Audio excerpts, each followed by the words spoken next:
This generation is facing a very unsure, short-term nuclear future. In other words, it is not far removed what I'm going to be talking about now.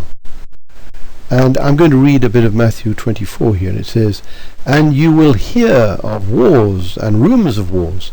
See that you are not troubled, for all these things must come to pass, but the end is not yet." Now, what he's saying there is that throughout history there's been wars and rumors of wars. There have been floods, there have been earthquakes, etc. But when, later on in another section, it says that when these things intensify, which is what is happening now. If you go on the USGS earthquake monitor, which I've got on this site here, you'll see the amount of earthquakes that are occurring.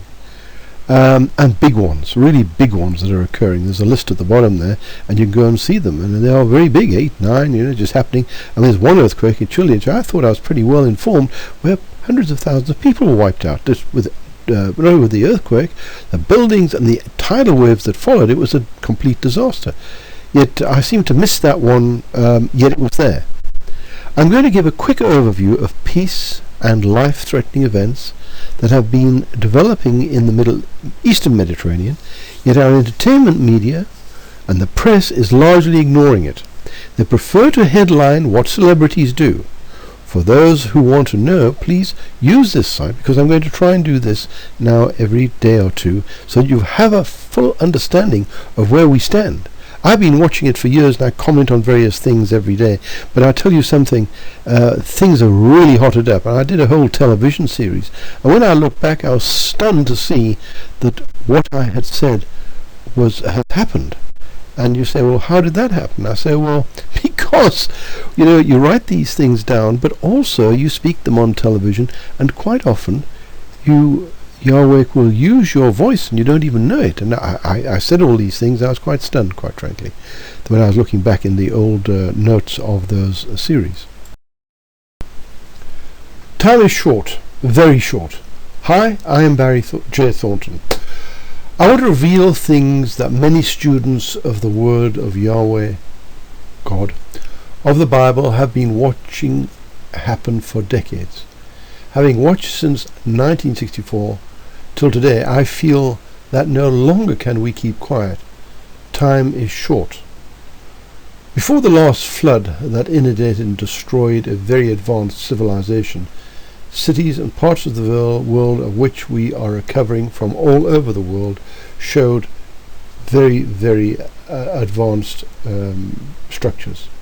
I mean, some of them are amazing, quite frankly, but they're all located under the sea, all over the place. I used to say to people, I'm sure we will find a lot of cities under the sea, and that's exactly what we have. Without the Bible, there's no answers as to what we are finding. Today's scoffers are back. I know, because I experience them daily. If it were not so, the prophecies would have failed. Regardless of this, we must keep on warning people.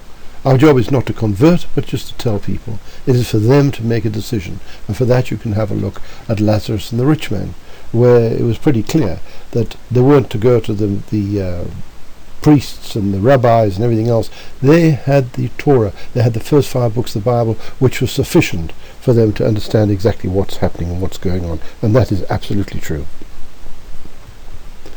Yeah, the Bible has to be one of the most researched and checked out piece of literature ever. Thousands of hard-working, brilliant men have scratched in the heat and dust to check it out. Men like Max Planck, Isaac Newton, and many more, who are avid Bible scholars, never changing their opinion. I mean, Max Planck was responsible for one of the great theories of today, and that theory, quantum physics, which is a very, very important theory for us to try and understand today, and that is in the Bible, incidentally. Anyway, that's for another time. I just wanted to introduce myself. Thank you very much, and if you could just read it.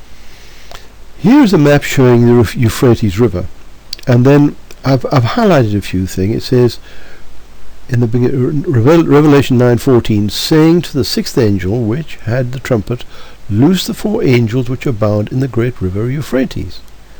And thus I saw the horses in vision, and them that sat on them, having breastplates of fire, and of jacinth and brimstone, and the heads The horses were as the heads of lions, and out of their mouths issued fire and smoke and brimstone.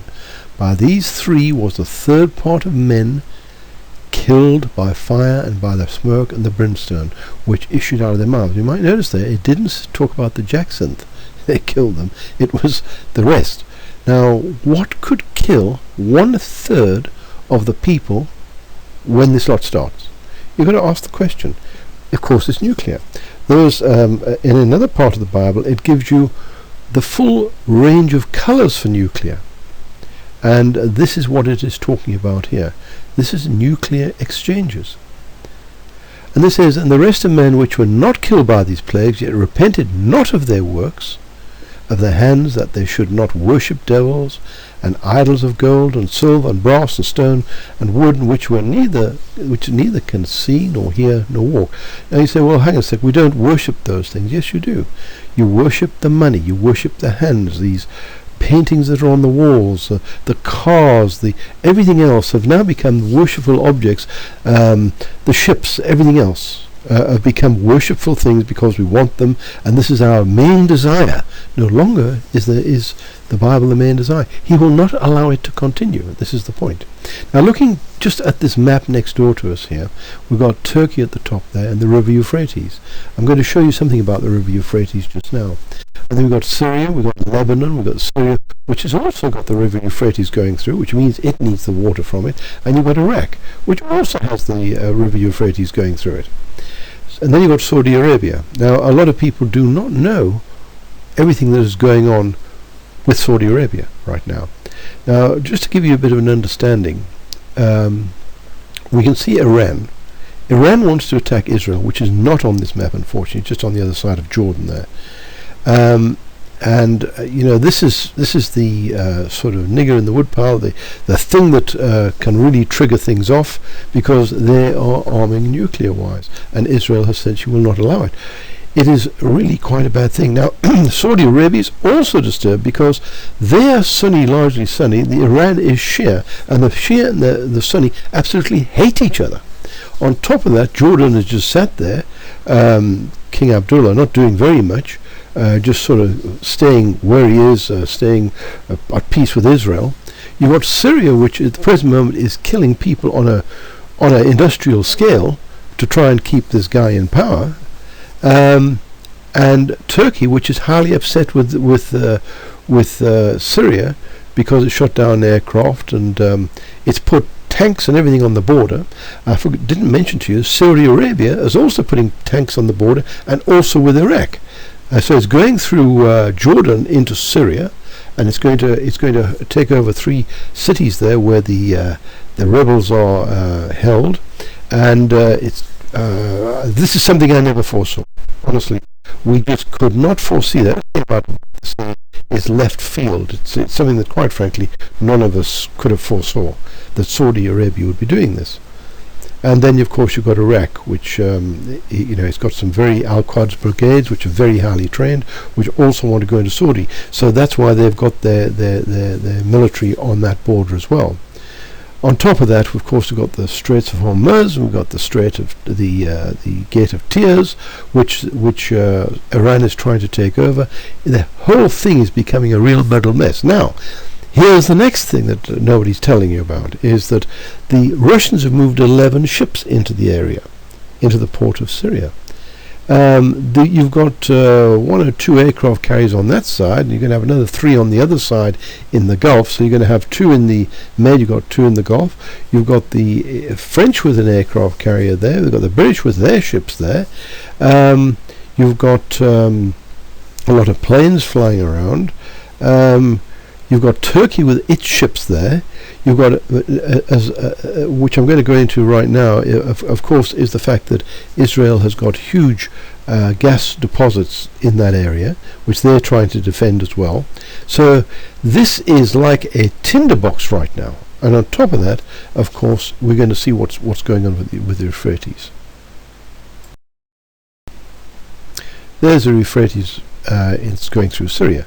As you can see, it is low, where normally those islands would not probably be there. They are above water now because things are going on, with dams up the river, and I'm going to show you all about that. And so the next war could be just about water, because water is so scarce at the present moment in all areas.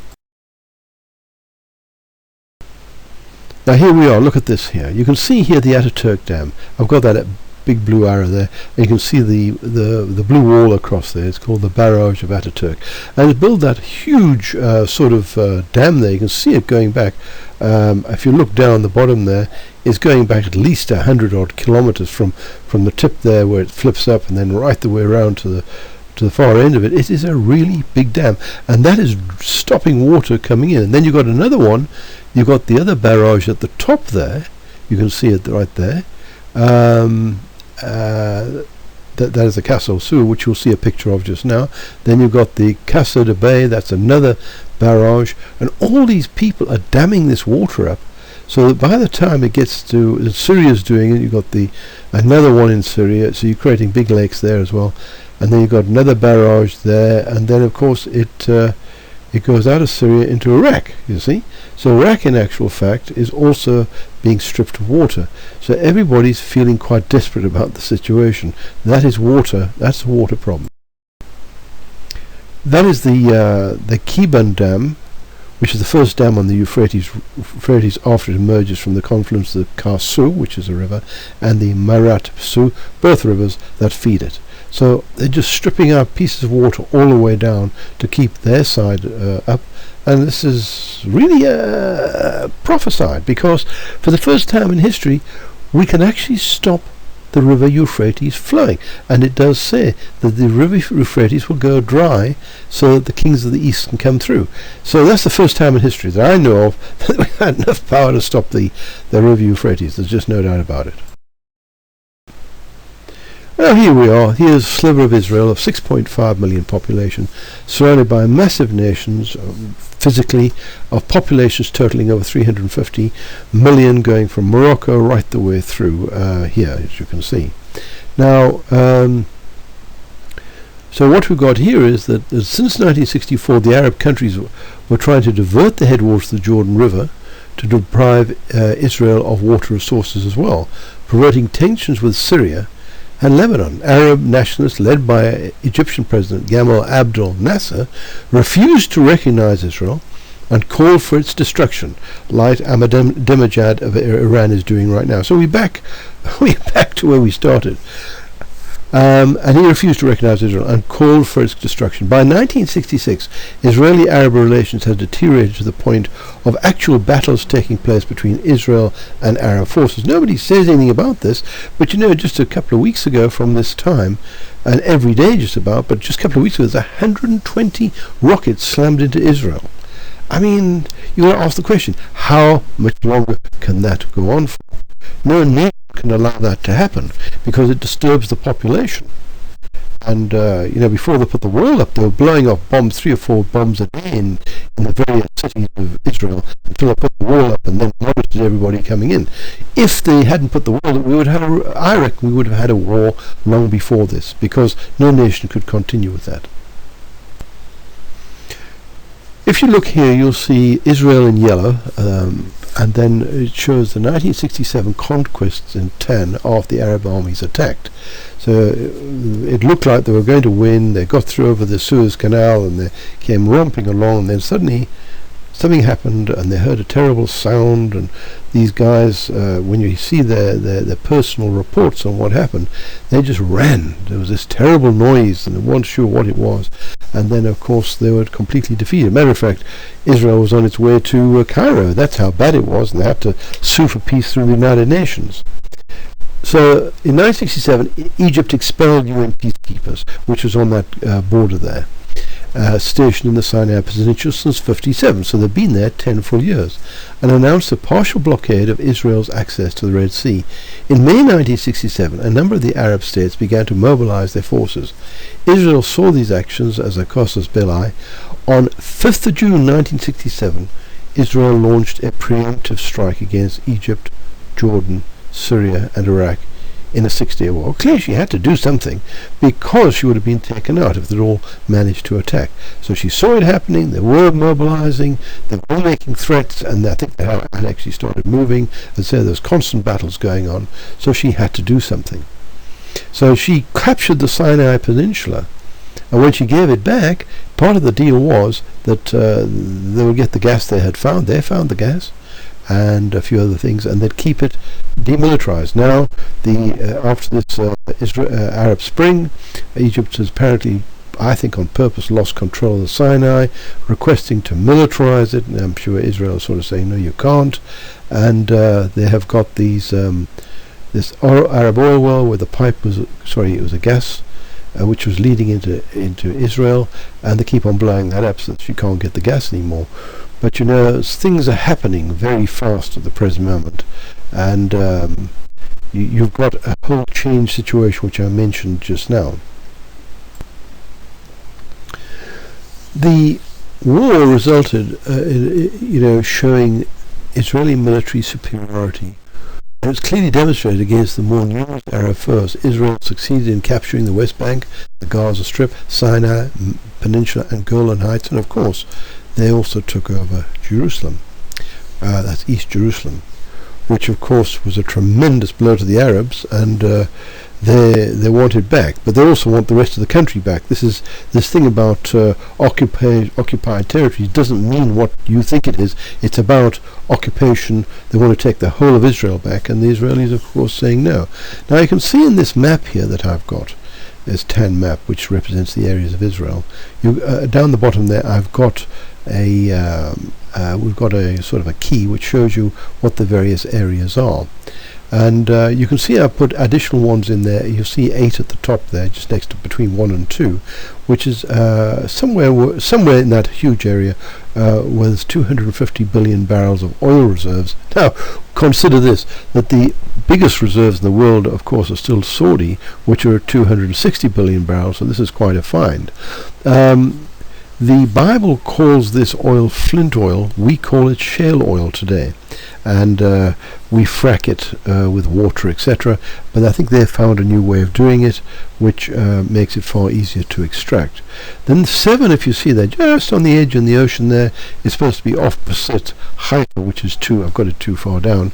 This is where you've got 3 trillion cubic feet of gas in that area there, a huge gas field, which every time they dig down it sort of doubles or trebles, so it's a massive gas field at the present moment. Now this has not caused everybody to sort of get up and say what a wonderful thing.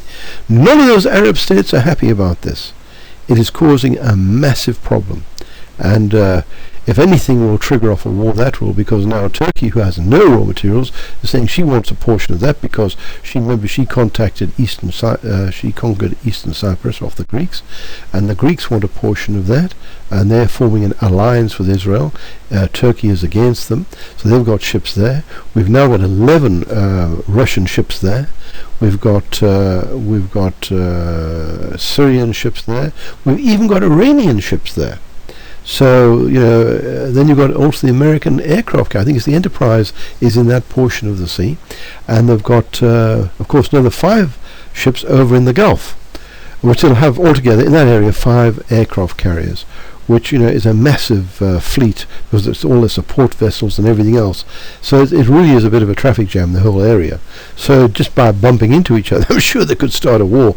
But this war will be serious, because the Hezbollah, which is, you see the one there just above that is Lebanon, and that is the border where Hezbollah has massed, and they have 50 to 60,000 rockets supplied by Iran.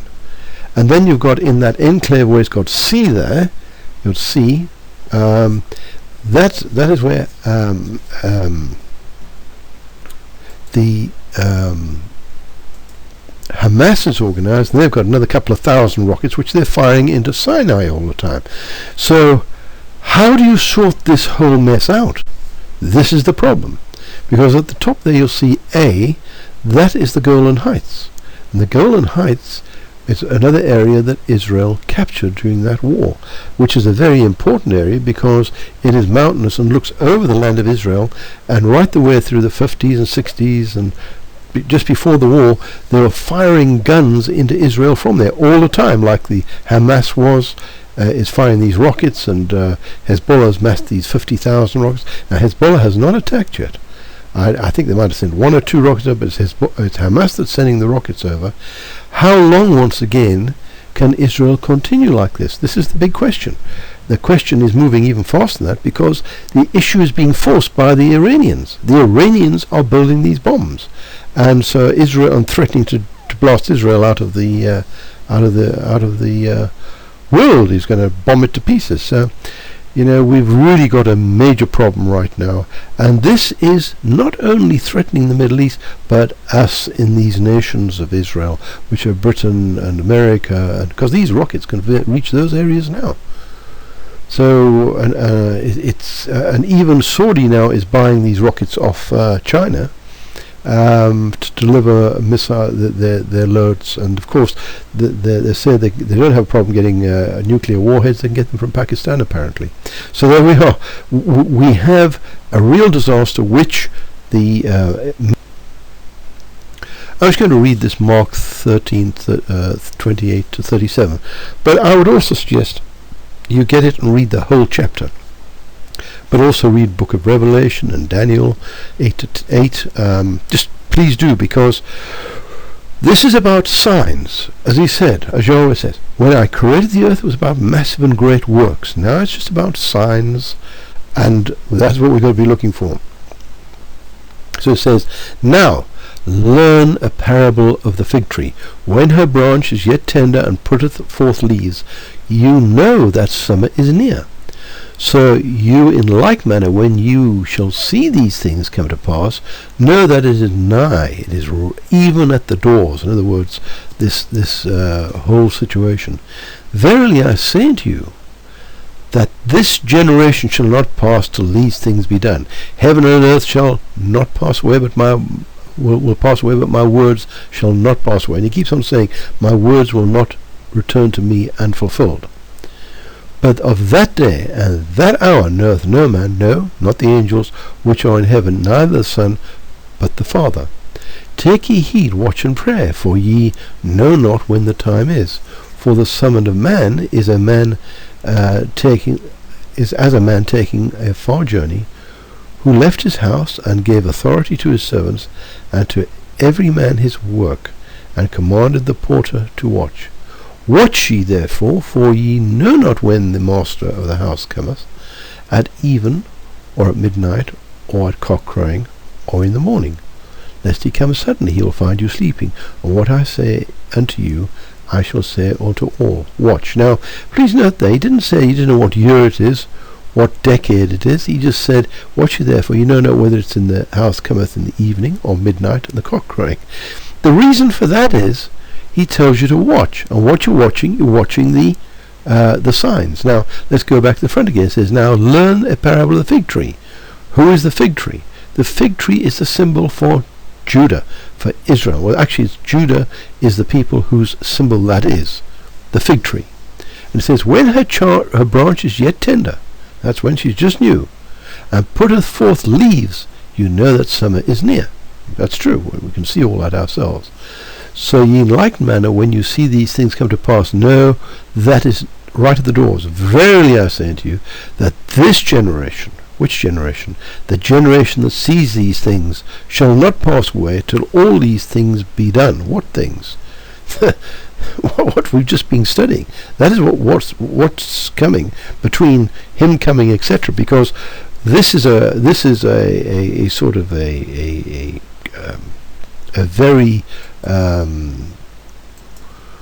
very much a synopsis of a huge other story that goes in between these lines here. So between the fig tree coming and then everything happening, and once you understand this, you understand what generation, and what is a generation. According to the Bible, it's 70.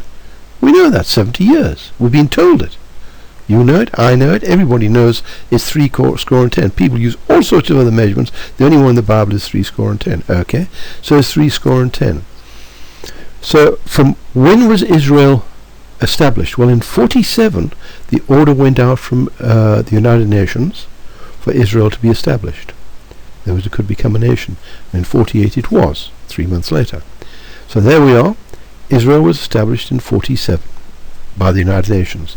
And so we take 70 years from 48, and that will take us to 2017, 2018. So that is a date that we've got to look forward to. Well, in between there, all sorts of things are going to happen. We can see it happening now. This is what I'm warning about. We can see it actually happening. And anybody who's watching prophecy knows what I'm talking about. Many of us who talk sort of say, have you ever seen anything like this? And we say, no. It's like watching a newspaper in advance. But you've got to know what the symbols are, what the signs are. But they're all explained in the Bible. We don't have to explain it. This is the big problem. People put their own interpretation. The Bible has the interpretation of everything. Thank you very much. And I'm going to try and do a lot more of this because we are in very unusual times. And quite frankly, I'm 70 now, and I've got friends of mine 75 and 80, and they have never seen anything like this. And it's happening very, very